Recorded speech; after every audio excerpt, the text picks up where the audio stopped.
मैया भीमाबाई ने अपने पति रामजीराव सतपाल को आते हुए देखा, समझाया कि आप आ गए।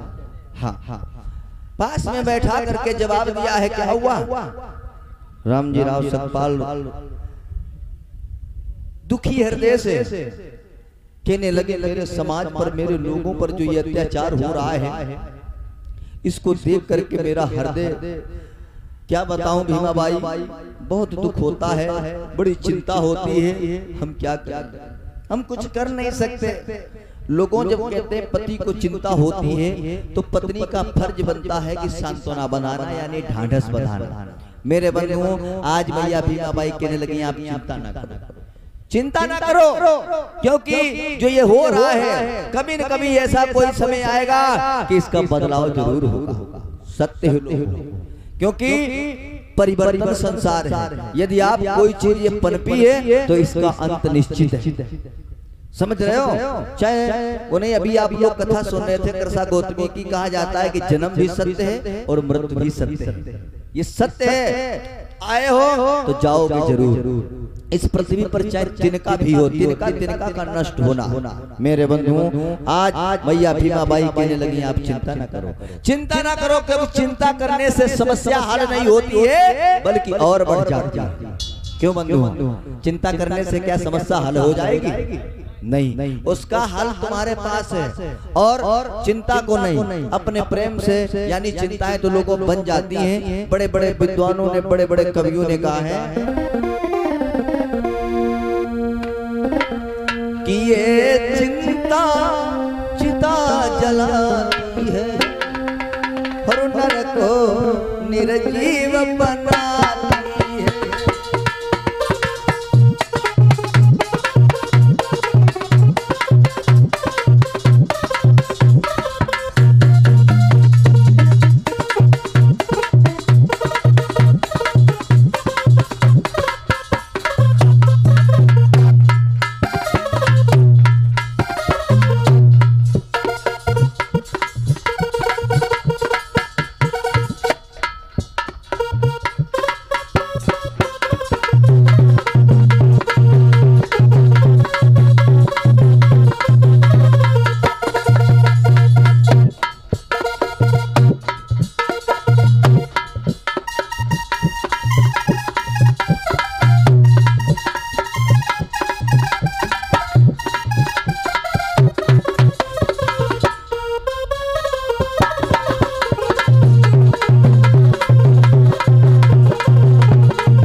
भीमाबाई समझ आती कि चिंता ना करो, क्योंकि चिंता करने से समस्या हल नहीं होती है, बल्कि और बढ़ जाती है। एक बात हमारी याद रखना, जिस घर में शांति नहीं होती है, जिस घर में शांति नहीं होती है, तो उस घर में कभी धन दौलत रुपया पैसा नहीं रहता। समझ रहे हो? यानी हमेशा कले मची रहेगी, हमेशा लड़ाइयाँ झगड़े होते रहेंगे, तो धन पैसा रुपया क्या इकट्ठा रह पाएगा? भाई लड़ाई करोगे, झगड़ा करोगे, कलह मचाओगे, तो रुपया सब थाने में चला जाएगा, वकील साहब ले जाएंगे, तो गरीबी का मुख तो तुम्हें को देखना पड़ेगा। यही हाल है लोगों, हम लोग आपस में लड़ेंगे और हमारा जो धन है वो कोई दूसरा ले जाएगा, और अंत में लड़ाई करोगे, पुलिस मारी मारी फिरेगी, थाना खींचा खींचा पड़ेगा, मामला कोर्ट में पहुंचेगा, अंत में आओगे वहीं पर जहां पर तुम अगर पहले ये बात सोच ली होती, यानी सुलह समझौता होता। पहले समझ जाओ, सुलह तो करना ही पड़ेगा, नहीं आ तो वहां करोगे, बस लड़ाई बंद हो जाएगी कहीं से। सुलहनामा लिखाया जाता नहीं लिखाया जाता कोर्ट में, लड़ाई करोगे, वो कहेंगे देखेंगे तुम कितने बड़े हो, अब पैसा चाहे बेशक तीर तीर तीर पड़ोस 500 रुपया बेशक ना निकले, लड़ाई हो जाएगी, चलो 1000-2000 लगाई दी। लेकिन बंधुओं ये गलत बुद्ध ने कहा है कि लड़ाई को लड़ाई से कभी समाप्त नहीं करा जा सकता। इसलिए जितना हो सके यानी लड़ाई से हमेशा दूर रखो, यानी प्रेम भाव से हमेशा प्रेम भाव बनाए रखो। यही सबसे लोगों कहा जाता है कि जिस घर में शांति होती है और उस घर में रुपया पैसा धन दौलत यानी खजाना हमेशा रहता है, कभी नहीं होती। भाई शांति रहेगी, न कभी लड़ाई होगी, न झगड़ा होगा, हमेशा अच्छे कार्यों में धन संपत्ति लगती रहेगी, तो वो तरक्की होती रहेगी। और जब कलह मच जाओगे, लेकिन बंधु उस माँ के घर में सुख क्या होगा जिस मैया का पति शराबी हो। जब सबसे बड़ा गरीबी का कारण जानते हो क्या है? यही नशा की लोगों लत लग गई। तो समझो मैंने अपने आंखों से देखा भैया, लोग कहते हैं हम पियत अपनी पियत, तुम्हारे बाप की पियत, लेकिन पीते हो अपनी पीते हो बंधुओं, वो कहा जाता है कि तुम्हारे पीछे यानी परिवार पूरा दुखी रहता है।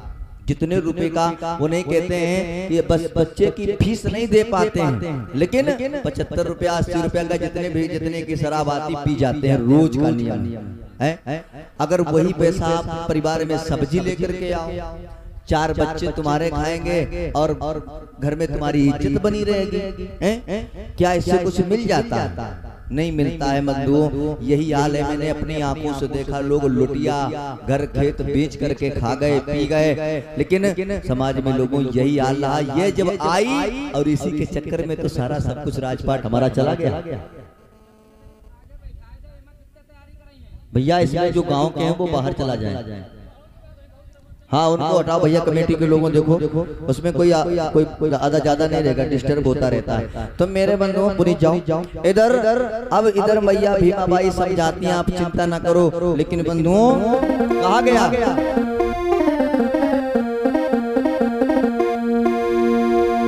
उस मैया के घर में सुख क्या होगा जिस मैया का पति शराबी हो।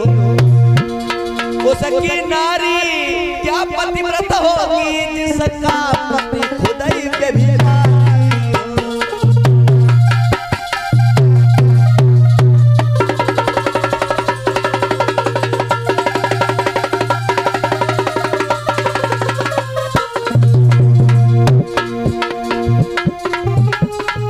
उस मैया के घर में सुख क्या होगा जिस मैया का पति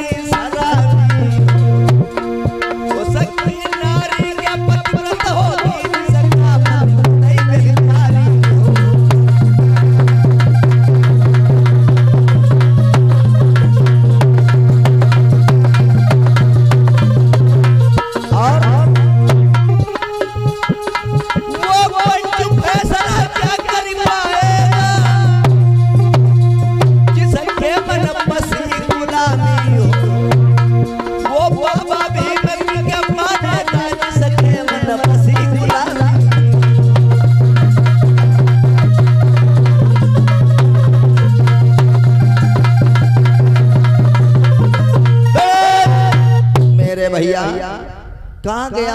उस मैया के घर में सुख क्या होगा जिस मैया का पति शराबी हो। उसकी नारी क्या पतिव्रत होगी जिसका पति खुदा व्यभिचारी। जब पति गलत रास्ते पे चलता है, शराब पीता, उसके बाद में इधर उधर व्यभिचार करता है, एक दूसरी बहन बेटियों के साथ में दुर्व्यवहार करता, मार खाता, तो उसकी स्त्री क्या सही होगी?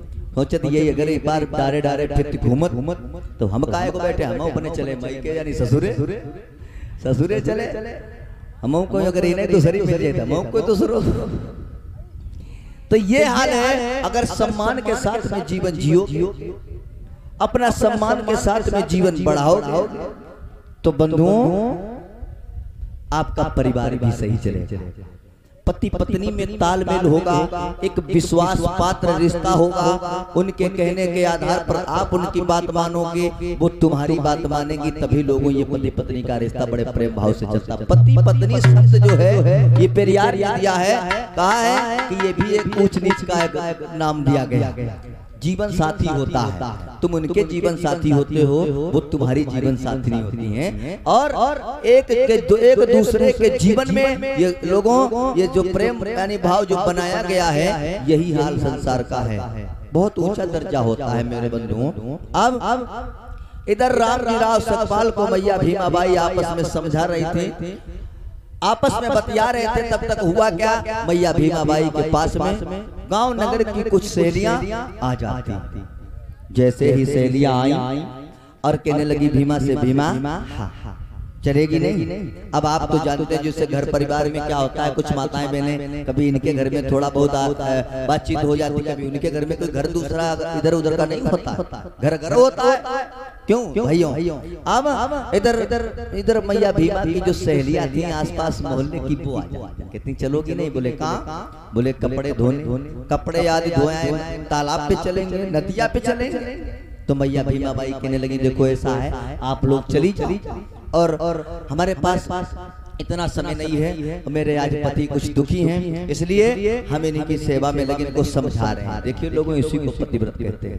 अब कभी कभी होता है कि आपस में झगड़ा हो जाता है, महिलाएं क्या करती हैं, अपना बोरिया बिस्तर बांधा और बस सीधे ससुरे निकल गए, और वो बेचारे इधर उनके और चक्कर में शराब 2 क्वार्टर ज्यादा पी लेती है।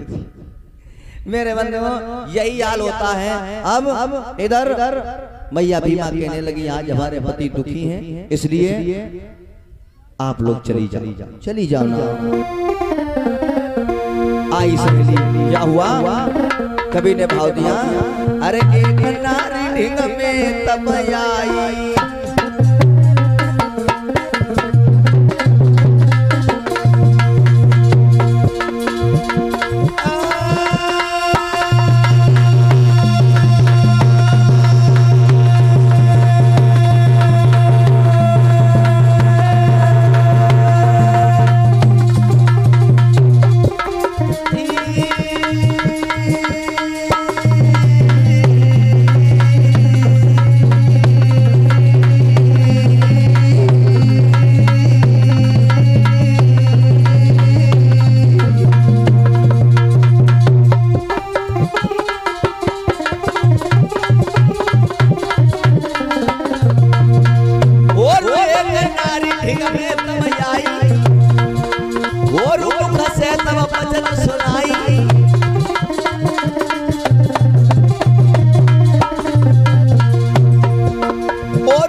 सोना चांदी के होई भंडार, इनकी समाज में नाई है इज्जत, उनकी दौलत धूल के समान।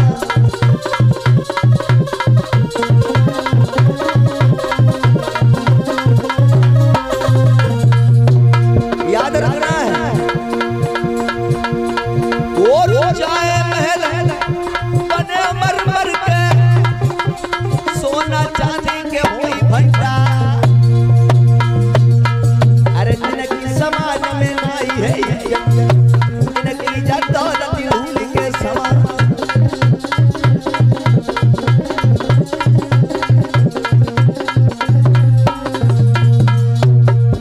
ये परम आदरणीय सम्मानित धर्मेंद्र दादाजी आलापुर से भगवान बुद्ध की पावन चर्चा में 50 रुपए का पुरस्कार पहुंचा रहे हैं। भैया सदा सुखी रहें। आजाद भैया दिलदार पुरवा से भगवान बुद्ध की पावन चर्चा में सदर 50 रुपए का दान दे रहे हैं। भैया सदा सुखी रहे, में आगे बढ़ते रहे, मन की तरफ से मंगल कामना।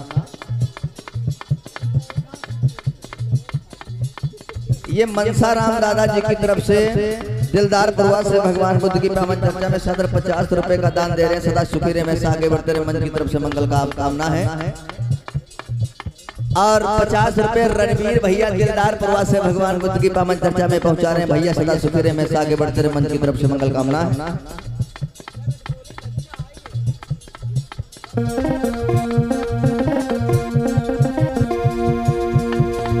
और बाबा साहब की अब हुआ जासे होई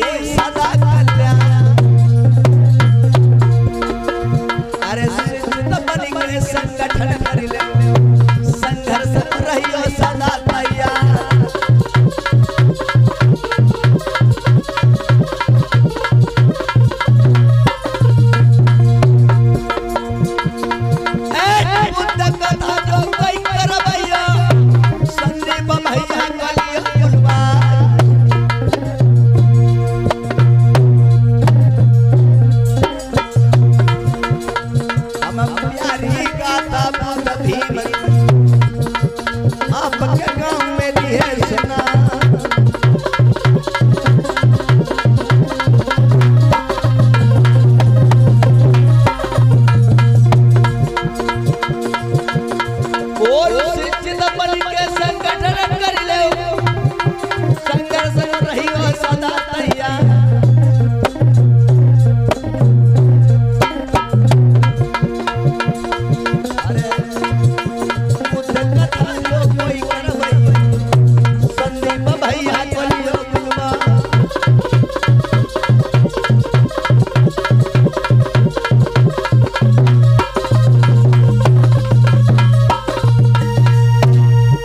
मेरे भैया आज इधर मैया भीमाबाई आंगन में पिता रामजी राव के साथ में बतला रही थी, आपस में वार्ता चल रही थी। इधर हुआ क्या, मेरे बंधुओं पास की कुछ सहेलियां आ जाती हैं, नगर की गांव की, कहती है मैया भीमा से चलोगी नहीं? कहाँ चलना है, कपड़े धोने आज।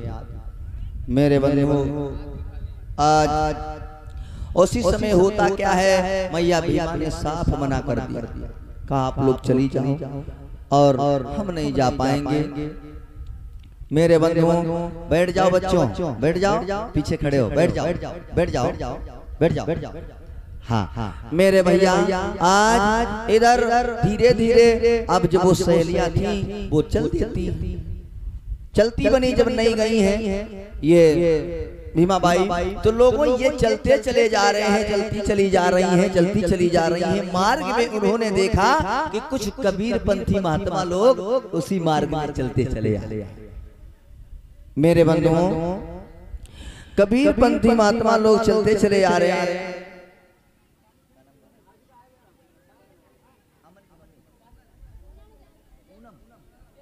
ये परम आदरणीय सम्मानित हमारी माताजी पूनम की माताजी की तरफ से सादर 52 रुपए का पुरस्कार सदा शुक्रिया में से आगे बढ़ते रहे, मंच की तरफ से मंगल कामना है। अब तो भैया सभी सहेलियां जाती हैं, जब रास्ते में देखा है कि संत महात्माओं की टोली आ रही है तो उन्होंने से ही संतों को देखा है। पहले लोगों बहुत रिवाजें ऐसी चलती थी, आज भी चलती हैं। संतों को देखा फौरन ही हाथ लोगों जोड़ करके नमन किया और प्रणाम किया, कहा है भगवान, हे ऋषियों, हे महात्माओं, बड़े दिनों के बाद में आए, बड़े दिनों के। ये लोगों किसी से यानी कबीर पंथी महात्मा लोग वो किसी के जातिगत भेदभाव नहीं किया।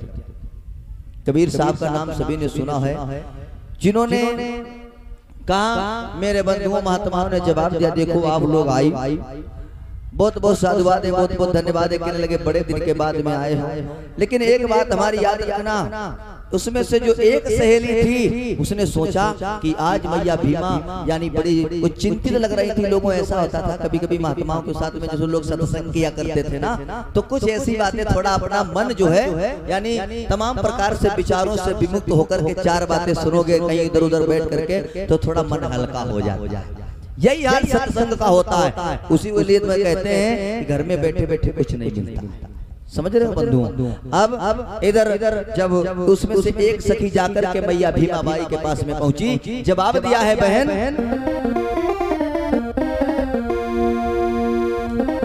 जवाब दिया,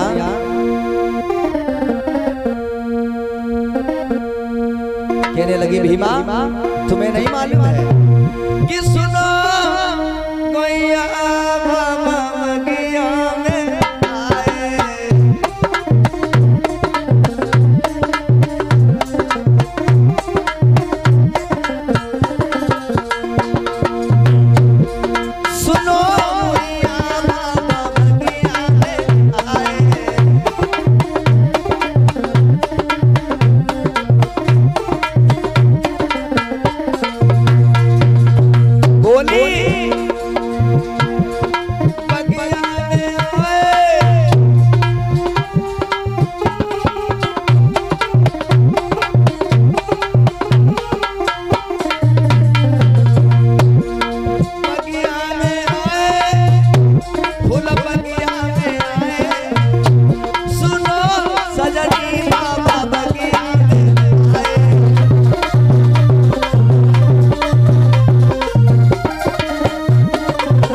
साथियों, जैसे ही सहेलियों की बात राम जी राव और मैया भीमाबाई ने सुनी तो लोगों आज विचार करने लगे, इससे बेहतर है कि चलो हम भी संतों के साथ में चार बातें करते हैं। तो उसी समय मैया भीमाबाई और राम जी राव सकपाल उसी मार्ग पर चलते यानी अम्बावड़े गांव के पड़ोस में कोई छोटा सा यानी मार्ग होगा। अब मेरे बंधुओं वहां से जब ये चले हैं तो जैसे ही महात्माओं के पास में पहुंचे हैं राम जी राव और मैया भीमाबाई, तो बंधुओं इधर सादर दोनों हाथ जोड़ करके महात्मा जी को प्रणाम किया है और नमन किया है। दंडवत प्रणाम करने के बाद इधर महात्माओं ने आशीर्वाद दिया, कहा बेटा, और वो हमेशा जिसे कभी कभार आया करते थे उनके घर परिवार में, तो लोगों उन्होंने पहचान लिया, जान गए और कहने लगे कि बाबा जी बड़े दिनों के बाद में आपके दर्शन हुए, बहुत दिनों के बाद में आप ऐसी कहाँ जा रहे हैं? जवाब दिया, बेटा अरे हमारा तो काम ही है, कहीं यहाँ तो कहीं वहाँ, और आप तो समझते हैं कि संतों का काम यही है कि इधर इस गांव में जगाना, उस गांव में बताना, इस गांव में समझाना। और तुम्हें नहीं मालूम है कि अगर संत एक जगह ठहर जाता है, तुम्हें नहीं मालूम है बेटा कि जिस तरह से जल एक जगह जब भरा होता है तो वो गंदा हो जाता है, और जिस तरीके से चलता हुआ पानी साफ रहता है, यदि साधु एक जगह ठहर जाएगा तो वो गंदा हो जाएगा। संत हृदय विचरंत, संत का हृदय कोमल होता है, और हमारा तो लोगों का मई है। तो मेरे बंधुओं आज राम जी राव सकपाल बड़े दुखी हैं। इधर पास में खड़ी मैया भीमाबाई ने संत के चरण स्पर्श किए, आज संतों ने आशीर्वाद दिया, मंगल हो, कल्याण हो, सदा सुखी रहो। तो कहने लगे बेटा ये आपकी, हाँ ये मेरी धर्म यानी अर्धांगिनी है, मेरी पत्नी है। बेटा आपकी पत्नी जो है बड़ी शीलवान है, गुणवान है, इसलिए बेटा ऐसा